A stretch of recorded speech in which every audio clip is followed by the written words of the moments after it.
12 жасқа толған балаларға арналған.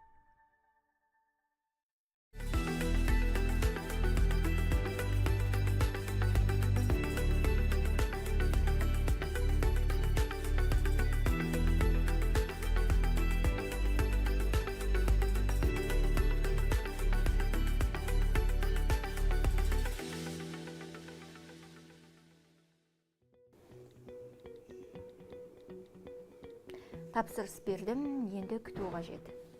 Киім-кешек, техника, тұрмыстық заттар, тіпті азық-түлікті дүкенге бармай-ақ онлайн тапсырыс беруге болады. Бұл 21 ғасыр онлайн сауданың сұранысқа ие кезеңі. Артықшылығы қалағаныңды табасын, бастысы уақытыңа үнем. Цифрлық технологиялардың пайда болуы онлайн сауданың дамуына әсер етті. 1980 жылдары электронды төлем жүйелері онлайн сауданың алғашқы қадамдары болды. 1994 жылы ақш-та интернет арқылы алғашқы қауіпсіз төлем жасалып, 1995 жылы ірі интернет дүкендер іске қосылды. Осылайша онлайн сауда қарқынды дамый бастады. Тұтынушылар интернет арқылы киім, кітап, электроника және басқа да тауарларды жиі сатып алатын болды. Ал 2010 жылдан бастап смартфондардың таралуы, мобильді қосымшалар мен маркетплейстердің дамуы онлайн сауданы жаңа деңгейге көтерді. Электрондық төлемдер мен жеткізу қызметтері жетілдірілді. Қазіргі таңда интернет коммерция әлем экономикасының ажырамас бөлігіне айналды. Электронды сауда негізінен Қытай, ақш, Ұлыбритания, Оңтүстік Корея, Жапония, Германия, Франция, Бразилия, Оңтүстік Канада, Ресей, Түркия сынды елдерде жақсы дамыған. Әлемдегі 10-дық топқа осы елдерді қосамыз. Тіпті алғашқы үштік Қытай, ақш, Ұлыбританияда онлайн сауда офлайннан асып түседі. Оның негізгі себебі аталмыш елдерде интернет қолданушылардың басым болуы. Қазақстанда да бұл сала қарқынды дамып келеді. 2025 жылы электрондық коммерцияның бөлшек саудадағы үлесі 14,3%, ал нарық көлемі 3,77 триллион теңгеге жетті. Бүгінде кәсіпкерлер де офлайн саудамен қатар онлайн сауданы қолға алған. Бұл тиімді әрі қоғам сұранысы дейді. Негізі бізде қазір саудада көбінесе 70% онлайн тұтынушылар болып табылады. Неге десек, бізде уже косметика ашқанымызда 1,5 жыл болды.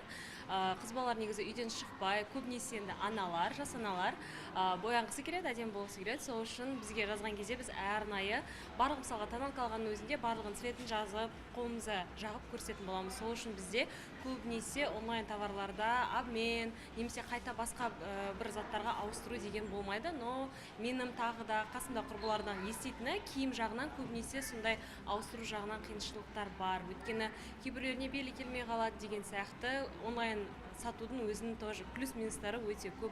Алайда электронды сауданың осал тұстарда аз емес, түпнұсқа тауардың орнына көшірмесін сатып жіберетін жағдайлар да тіркеледі. Тапсырыс үшін алдын ала төлем қабылдап, затты иесіне дер кезінде жібермей қойған жайттар да бар. Мұндай жағдайлардың болуы маркетплейстер жұмысының осалдығын көрсетеді. Бұл ретте сауда және интеграция министрлігі тұтынушылардың құқықтарын қорғау мәселесіне айрықша көңіл бөлуде.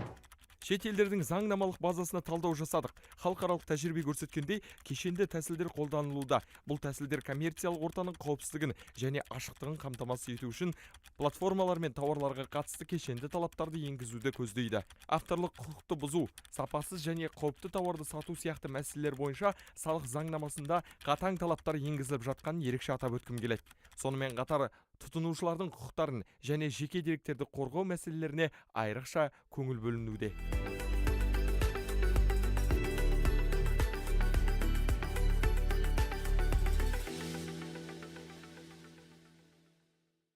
Қазақстанда онлайн сауда нарығында қандай өзгерістер бар және тұтынушы құқығы қалай қорғалады? Бұл жөнінде Ақбота ханым айтады. Қайырлы кеш. Қайырлы кеш, көргеніме қуаныштымын. Жалпы онлайн сауда қазіргі таңда ең қарқынды тұтынушылар арасындағы сала деп айтсақ болады. Өйткені соңғы кездері тұтынушылар үйлерінен отырып уақыттарын үнемдеп тапсырыс бергісі келеді. Осы орайда тұтынушылардың құқықтарын бұзылып жататын жағдайлар да аз емес. Себебі тұтынушы онлайн сауда беру сауда саласы арқылы, яғни тапсырыс беру кезінде оған мүлде басқа тауарды, яғни техникалық сипаттамасына сәйкес емес тауарларды сатып алу жағдайлары жиі кездесіп жатады. Немесе өлшемі сәйкес келмейтін тауарларды салып жіберу жағдайлары кездеседі. Сонымен қатар сатушы тараптан сатушының деректемелері, нақты аударымдары болмай жатады. Яғни чектері болмай жатады, ол түбіртек деп айтамыз, фискалды чектері берілмей жатады. Осы орайда тұтынушылардың құқықтары бұзылып жататын жағдайлар бар. Енді оның бір артықшылықтары, негізі онлайн сауда, ол әрине қазіргі таңда маркетплейстердің, онлайн магазиндердің, дүкендердің, әлеуметтік желілердің көбеюіне байланысты, олардың онлайн дүкендердің саудалары да күнделікті қарқынды түрде дамуда. Яғни тұтынушылардың оған деген сұранысы көп екенін көрсетіп отыр. Өйткені ол тиімді, аз уақытта керек жарағыңызды онлайн тапсырыс беру арқылы ала аласыз. Оның ішінде бірақ тәуекелдері де бар, жаңа жоғарыда айтып өткеніндей, дұрыс тауарды салмай жіберу, немесе мүлде аударымды, төлемді қабылдап алғаннан кейін тауарды салмайды, немесе қаражатын қайтармайтын жағдайларда кездесіп жатады. Жалпы қандай жағдайлар жиі тіркелді бұған дейін? Жалпы жыл басынан бері департаментке электронды сауда саласы бойынша 200-ге жуық тұтынушының өтініші тіркелді. 200-ге жуық тұтынушының өтініші тіркелді. Оның ішінде мысалға келтіріп айтатын болсам, Instagram желісі арқылы белгілі бір тұтынушы көйлек тапсырыс береді, екі түрлі онлайн магазин арқылы екі түрлі тапсырыс береді. Бірақ өлшемдерін алған уақытта, почта жөнелтілімі арқылы тапсырыс беріп, тапсырысын алған уақытта оның өлшемі сәйкес келмей жатады. Сәйкес келмеген, осы орайда тұтынушы қаражатымды қайтаруды сұраймын деп 100 000 теңгелік жаңағы тауарды қайтаруды талап етеді сатушыға. Алайда сатушы бұл онлайн дүкенде қайтаруға немесе айырбастауға жатпайды деп қайтарудан бас тартады, яғни тұтынушының талабын қанағаттандырудан бас тартады. Осы орайда тұтынушы біздің департамент көмегіне жүгінді. Департамент мамандары құқықтық көмек көрсетті, құқықтық кеңес берілді, наразылық парағын толтыруға көмек көрсетілді. Нәтижесінде тұтынушының қаражаты қайтарылып, жаңағы өлшемі сәйкес келмейтін тауар кері қайтарылып, 100 000 теңге қаражаты қайтарылған болатын. Осындай мәтінде тұтынушылардың өтініштері көптеп түсіп жатады. Бұл бір ғана мысал болатын болса, қазіргі таңда ең белең алып тұрған жағдайлардың бірі, ол белгілі бір тауарды тапсырыс береді, техникалық сипаттамасына сәйкес, алайда тауарды ашып қараған кезде мүлдем басқа тауарды салып жіберетін жағдайлары да бар. Яғни бұл жерде алаяқтық жағдайларда орын алып отыр, тіркеледі. Бұндай орайда біз міндетті түрде тұтынушыларға ескертеміз. Қайдан, қалай тапсырыс беріп жатқаныңызды міндетті түрде тексеріп қарап алыңыз. Және кейбір тұтынушылардың алданып қалып жататын жағдайлары, тауардың бағасы нарықтағы бағадан арзан ұсыну мүмкін. Мысалы, 500 000 теңгенің ұялы байланыс телефонын ол сатушы, онлайн сатушы 250 000 теңгеге, яғни екі есе арзан бағада ұсыну мүмкін.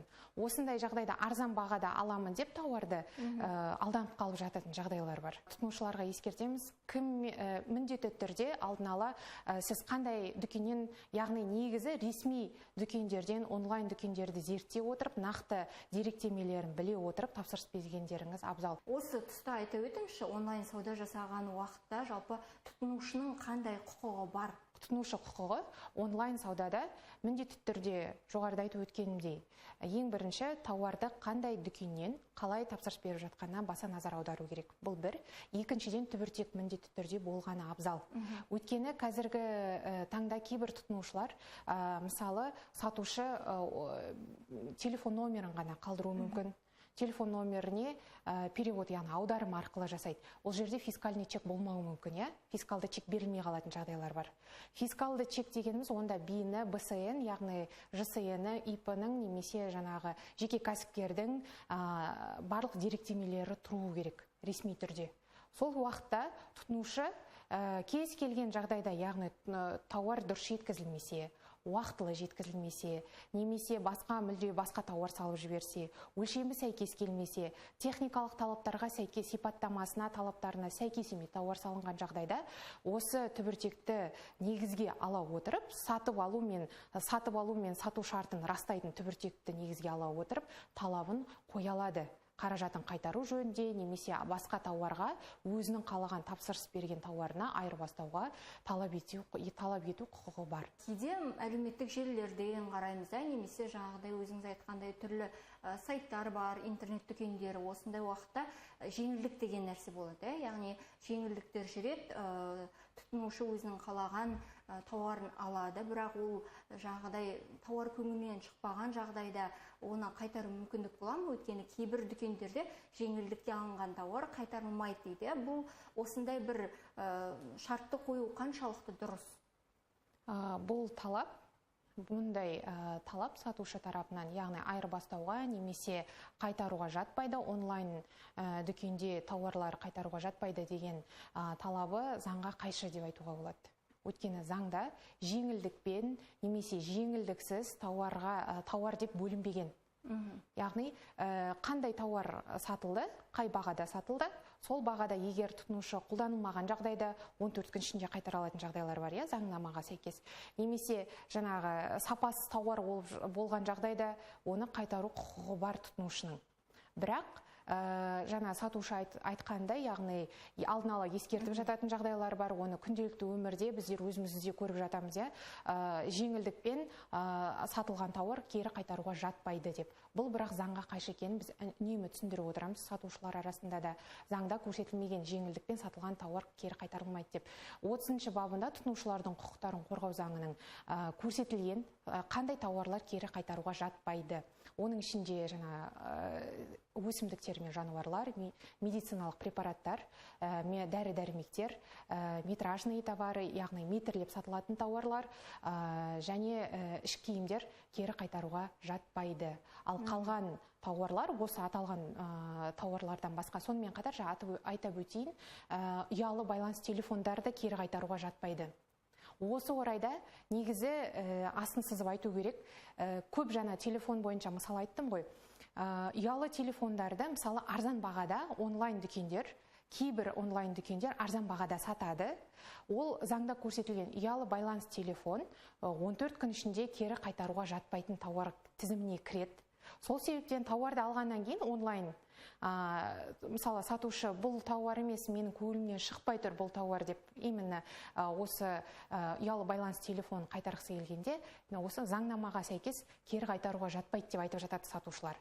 Алайда бұл жерде тек қана 14 күн ішінде ол тауарды кері қайтарғысы келіп тұрған жоқ, сатушы ол жерде басқа мүлдем тауар салып жіберіп тұр ғой. Түсіндіңіз ғой? Техникалық сипаттамасына сәйкес емес, мүлде басқа тауар салып жіберіп тұр. Бірақ сатушылар осы негіздемені алады да, ұялы байланыс телефоны қайтарылмайды деп. Сонымен тұтынушының талабын қанағаттандырудан бас тартып жататын жағдайлар бар. Осындай жағдайларда абай болу керек дейсіз ғой? Міндетті түрде. Жалпы онлайн саудада біз кейбір дүкендердің онлайн осындай сауда жасап жатады. Тұтынушы нені ескеру қажет? Онлайн сауда жасаған уақытта міндетті... Мысалға, мынадай бір жағдайларда болады. Кейде түрлі төлемдер бар, бөліп төлеу деген секілді онлайн сауда жасаған кезде пайыз үстіне қосылады дейді. Немесе дүкеннің өзіне барған кезде бұл қаншалықты дұрыс, тауардың үстіне пайыз қосып сату? Сұрағыңызды түсіндім, яғни тауарды сатқан уақытта егер QR-мен төлесе немесе бөліп төлеу арқылы алатын болса, үстіне үстемақы төлеу қаншалықты дұрыс деп тұрсыз. Енді бұл жағдайда сатушы белгілі бір, яғни бір бағаны қоюға міндетті. Сол бағамен тұтынушының қалай төлем жасайтынына қарамастан бір бағада сатылуға міндетті. Мысалы, бір баға қойылса, сол сату витринада көрсетілген бағада сатуға міндетті бір бағада. Ал оның үстіне сіз төлемді егер картамен, немесе QR-мен жасайтын болсаңыз, немесе бөліп төлеу арқылы жасайтын болсаңыз, оған пайыздық мөлшері үстемақы қосылады, ол банктың үстемақысы қосылады деп айту заңсыз, заңнамаға қайшы деп түсіндіргіміз келеді. Осы орайда бізде тұтынушылардан департаментке өтініштер келіп түседі. Осы жиі қойылатын сұрақтардың бірі деп айтсақ болады. Осы орайда егерде витринада көрсетілген бағадан сатушы сізге кассада басқа бағада сататын болса, асырып сататын болса, оған әкімшілік жауапкершілік қарастырылған. Ол бойынша департаментке сіз негіздеме құжаттамаларыңызбен өтініш қалдыруыңызға болады. Яғни міндетті түрде фискалды чек, мысалы витринада белгілі бір баға, бірақ кассада басқа бағамен кассаның чегі болу керек, және сол витринаның фото-видео съемкасы, яғни фиксация болу керек. Осылардың негіздемелерін ала отырып, сосын келісім шарт болса, келісім шарттарын тіркей отырып департаментке жүгінсе болады. Жалпы, осындай тұтынушы құқығын қорғау мәселесі бойынша осындай бір түрлі мәселелерге тап болған жағдайда қайда хабарласуға болады? Ақпарат айта өтсеңіз, немесе қаладағы мекен-жайды департаменттің? Ақтөбе облысы бойынша сауда және тұтынушылардың құқықтарын қорғау департаменті Әбілқайыр хан даңғылы 25-те орналасқанбыз. Байланыс телефондары 5481 20, 5481 26, 544046. Осы байланыс номерлері арқылы хабарласып, кеңес алуларыңызға болады.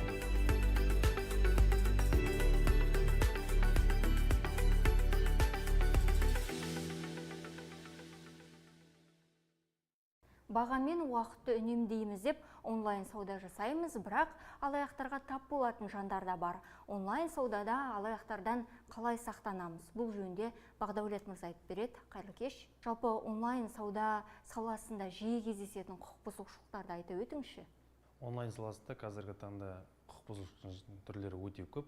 Олар яғни әлеуметтік желі арқылы қашықтықтан тауар алу, заттар заказ беру, немесе тапсырыс беру, немесе курьерлік қызметтер болып табылады. Онлайн саудаға байланысты қандай қылмыстық істер тіркелді? Қазіргі таңда көп тіркелетін түрлері, ол яғни онлайн тауар арқылы біздің тұрғындар қашықтықта отырып, интернет желісі арқылы арзан бағада тауарлар алу, олардың сапасын білмей, және олардың бар немесе жоқ екеніне көз жеткізбей товар заказ беру. Соңында заказ берген тауарлары, тапсырыс берген заказдар келмей, бізге арызданып жатқан тұрғындарымыз өте көп.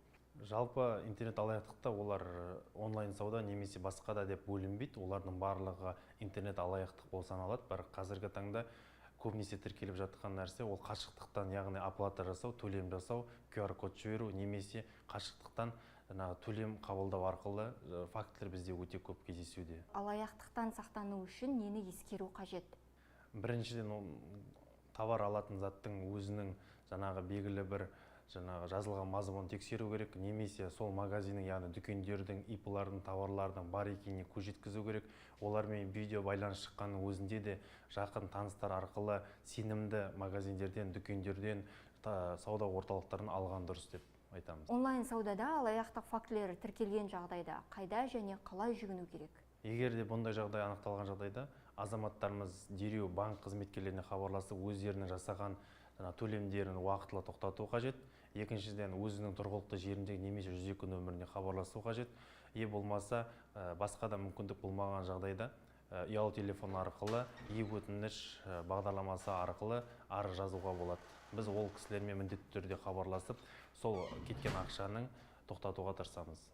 Бұл уақытта полиция қандай жұмыстар атқарып жатыр?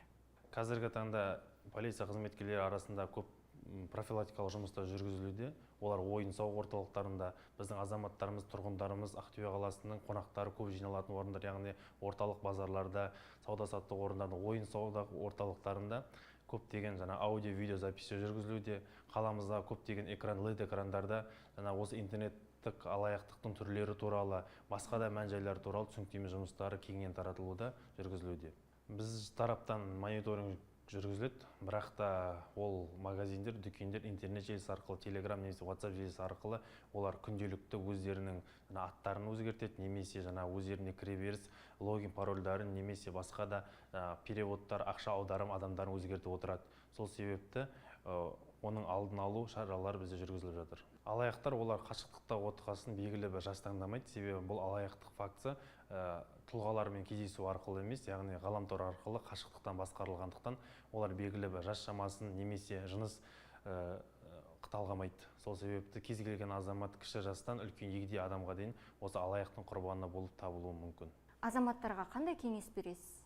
Бұл тұрғыда жалпы интернет алаяқтық ол белгілі бір тұрғын немесе тұлға таңдамайды, олар жас шамасын таңдамайды. Сол себепті тұрғындарға айтарымыз, ешқандай қоңырауға шалынған ұялы телефондарға өздерінің жеке деректерін, банк карталарын немесе сиф кодтарын, өздеріне қажетті барлық деректерді бермеуді ұсынамыз. Және де белгісіз адамдармен, тұлғалармен сөйлеспеу керек. Және де егер де полиция қызметкері, ұлттық қауіпсіздік комитеті немесе банк қызметкері хабарласқан жағдайда дереу 102 нөміріне хабарласып, бізден кеңес алу қажет деп айтамыз. Қазіргі таңда QR төлемдері арқылы да алаяқтық жасалады. Мәселен, қоғамдық көліктерде басқа ол шот нөмірі болуы мүмкін. Бұл жағдайда жалпы қандай фактілер кездесті? Ақтөбе қаласында тіркелген деректер бар, яғни ол автобус жаңағы төлемдеріне өздерінің жеке QR кодтарын салу немесе онлайн магазиндерде сілтеме арқылы өткен уақытта белгісіз бір магазиннің товар аты бөлек немесе магазин аты бөлек QR кодтары да болуы мүмкін. Сол себепті қашықтықтан немесе QR код арқылы төлем жасамаған дұрыс деп санаймыз. Түсінікті сұхбат бергеніңізге алғыс білдіреміз.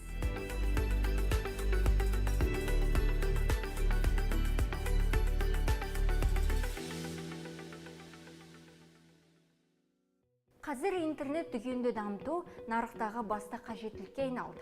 Десе де онлайн сауда әлі де зерттеуді, талқылауды қажет ететін тақырып. Тұтынушы ретінде қымбат тауар алсаңыз, 7 рет ойланып, 1 рет тапсырыс беріңіз.